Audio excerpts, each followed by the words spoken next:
Well, hello, welcome back. We are here with Paws, Media, and More. This is our second show. I'm Mark Menendo, and we have our co-host. My name is Gia Rose Massa. Thank you for joining us. We are excited. This is going to be a great show today. So we have a very, very special guest with us. We have Bryce Henderson. He is with the nonprofit, co-founder, and president of No Kill Las Vegas. And the main goal of No Kill Las Vegas, and for everybody who's watching this, we know you have a big heart and a passion, is we want to make sure that we rehome as many animals as possible, get the shelter rate, kill rate down, or up, I should say, where we can save, well, goal would be 100%, but you know, 100%. We want to, is our goal 90%? Yes. Is that what we're trying to do? Yeah, and I'll go into this in more detail, but yeah, the so goal is to excited save as doing. many animals as possible. 90% is the threshold that you want to achieve to become a no-kill community. So we're going to talk about that. He recently ran for the Nevada State Senate, so we're going to get into that. And my dog's here. And your dog is here. We have Arbor. This so is like really exciting day for us. Arbor, hello. So let's get into this dog right away. Hi. So we rescued Arbor from the Animal Foundation about 7 years ago. Rescue everybody. Yeah, look at this. And we were amazed at just how smart she was. She would pick up on tricks so quickly.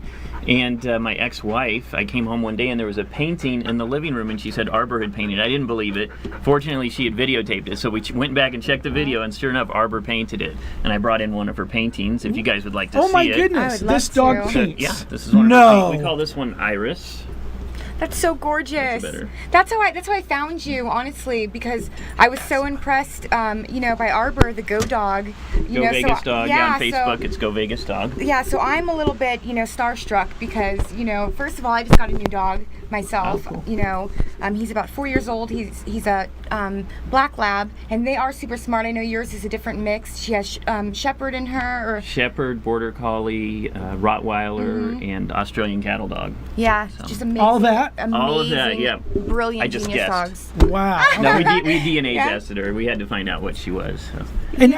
And then so we sell the paintings to raise money for rescue groups. Like, I can't paint that good. Me either. She didn't get it from us because we are not artists, so we're shocked. Is this amazing, folks? She's raised over $10,000 for rescue groups locally and across the country. Wow, that's impressive. And so I'm gonna hire her.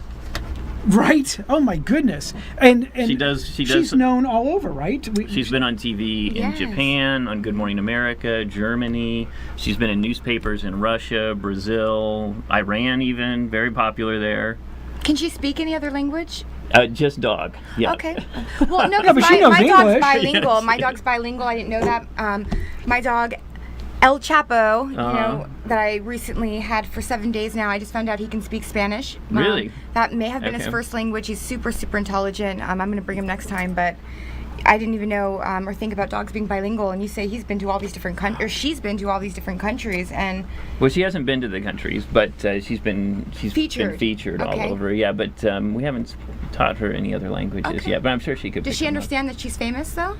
You know what? She's kind of got a big ego. I have to admit it. She has 500,000 followers on. She's got 500,000 followers on Facebook. I think she's got more followers than the Tropicana and the Rio and Caesar's Palace combined. That is just amazing. Do you hear that, folks? 500,000 followers. So that is just crazy. You know what? I'm getting all worked up. Off goes the jacket. This is serious. It's getting real. This is getting really real. So, I mean, just amazing. You got a lot of things going on, obviously, with your life. But most recently, you decided, and I know you're a huge advocate, and you're a community spokesperson for those without a voice. You decided to take it to another level. Absolutely. And decided to put your name on the ballot. Oh, yeah, bless you. Put your name on the ballot and run for public office. As somebody who's done that many times, I know that is not easy to do. It's not an easy decision. And it takes, somebody who really wants to do it and win. And I think you really wanted to do that and win. So tell us what made you decide to do that. I put 110% into it. And, it started all from Arbor. Once we had adopted Arbor and she gained this following, we started our nonprofit, No Kill Las Vegas. I got involved back in politics and government again, because if you want to see positive changes made for the animals it's usually government laws holding it up or bureaucracy. So that got me back involved in politics when I was younger. I used to work for a congressman in LA. I've worked on campaigns in my youth back in New Hampshire for primaries. And I really felt like, well, this is an opportunity now where I can make a bigger difference, because we were very successful with No Kill Las Vegas, putting pressure on the Animal Foundation and forcing them to make changes. So when their kill rate when we started was at 61%, and they're now close to an 80% save rate. So wow, that's almost 20% jump. Absolutely, no, it's greater than that. It's that's a significant difference. Right, because they were killing 49% of the animals. Now they're only killing 20%. Right, so it's about 20% different. Yeah. That is huge. I mean, that's And substantial numbers. So after the success of that, and I saw, well, if we want to have more success, getting involved in government would be a great way to do that. So there was an opportunity where I lived, where the incumbent was appointed, and I knew it was going to be tough because incumbents are always able to raise a lot more money. Mm-hmm. But I felt like I need to go for it. This is the time. So, and even though I didn't win, I raised awareness about a lot of issues like Was this your animal first trapping. time running though? Personally, correct? yes. Mm-hmm. Good. So I was able to raise a lot of issues. The Are you bear going to run hunt. again? I don't know. We'll see. But I'm definitely staying involved and talking about the issues. Yeah. I mean, you can make an announcement on the show if you want to. Yeah. It's okay. We're okay with it. Yeah. Let me have a break. He's I was like, campaigning for 7 months. These guys want me to go again already. I knocked on a lot Hey, of you know your... what? I do. I think that, you know what? It's time. If it's your first time, I think you did so well already. Thank you. You got a lot of name recognition, which is amazing. A lot of people were talking about you, sharing what you're doing. And Right. one thing that fascinated me about you was, your people-to-people efforts, and you really getting to know your district. I thought that was pretty Right. impressive. That That grassroots, you door to actually door. took the time really to get out there and talk with people directly. I knocked on 1,600 doors. Yes, And of wow. course, I had a flyer I left on the Yes. doorknob talking about me and the issues I'm advocating for. But anytime I heard a dog knock, they also got one of my dog cards. I've never seen a candidate cute hand is one of this these dog? out It's before. honestly- But it's there's a male Arbor. Chapo. She's featured on this ad, and it talks about the animal issues that I'm fighting for. Banning puppy mill dogs in the state of Nevada, which is something we've had some success at locally, but it's been difficult. And if we had a statewide ban like California did, it would be much more effective. Ending the Nevada bear hunt, which a lot of people don't even know there is bears. There are bears in Nevada. There's a lot of bears, yeah. Yep, there's about 200, and so the hunters feel that's enough that we can start shooting them, which I'm totally opposed to. But also shelter reform as well. We could have passed a law, and we still can work on this, but I was advocating for extending the amount of days that shelters are required to hold animals, and also making it illegal for them to kill animals if they had empty space, which you wouldn't think you would have to make a law like that, but unfortunately... That would be like a no-brainer common sense. Right, if there's any of us room, why were would you running the just shelter, kill? Right, but unfortunately they do, so... Sometimes that's just government for you folks, and that's when you need to have voices to make those changes, even if it's just a common sense one saying, I mean, who would support that? I mean, who would raise their hand and say, yes, let's just arbitrarily just kill animals even though there's room to save them. Right. But you have to have a voice for that, Right. because there's people that are...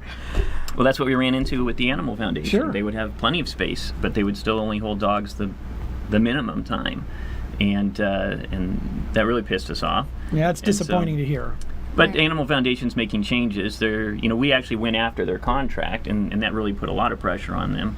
And they were at a point where they really were forced to make changes if they wanted to continue to raise money and not be embarrassed about telling their friends where they worked. So they did make changes. If we had gotten the contract, things would have gone a lot faster. We had a much more aggressive plan. But still, I'm glad, since our actions, there's about 12,000 animals per year additionally that are being saved in Las Vegas. That's a And tremendous that's amount. great. It just feels like it's never enough, though, because we got to keep going and continuing and saving as many more animals as possible. Like I said, I can't even believe that half the people get away with what they get away with. It really sickens me, I mean, and another thing, too, with shelters is the legal limit is it's 6, right? For the amount of animals you can have, it's Right. actually 3. Oh, crap. Yep. Don't worry, we'll cut that out. Oh, goodness. I don't know if You've we're only going to got edit 3, that right? part out, but we'll see.